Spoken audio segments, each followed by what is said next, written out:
మేమంతా చాలా భయపడిపోయాం నాన్నబాబు. కానీ మిమ్మల్ని క్షేమంగా చూస్తుంటే మాకు చాలా సంతోషంగా ఉంది. సంతోషించారా లేక కంగు తిన్నారా?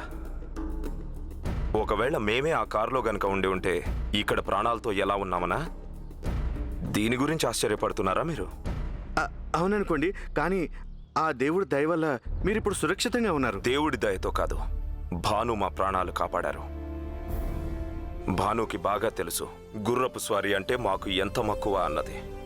అందుకే తను ఆ గుర్రాన్ని వెంట తీసుకొచ్చారు. అప్పుడే మేము కారుకు బదులు గుర్రపు స్వారీ చేయాలని నిర్ణయించుకున్నాం. సెక్యూరిటీ బాధ్యత ఎవరిది చెప్పండి? కార్ని ఏర్పాటు చేసింది ఎవరు? అంటే అది సరే వదిలేయండి. మీ మౌనాన్ని చూస్తుంటేనే మీ సమాధానం ఏంటో మాకు అర్థమైంది. ఇది ఖచ్చితంగా మీ నిర్లక్ష్యమే దివాన్ గారు. రాణా గారి రక్షణ విషయంలో ఇంత పెద్ద నిర్లక్ష్యమా? ఎలా జరిగింది ఇది? రాజ్యాధికారం దక్కించుకోవాలన్న అత్యాశతో కుట్రలు పన్నుతున్నారని అందరికంటే ఎక్కువగా ఎవరినైతే అనుమానిస్తామో సాధారణంగా ఆ వ్యక్తి నిర్దోషిలా కనపడతాడు.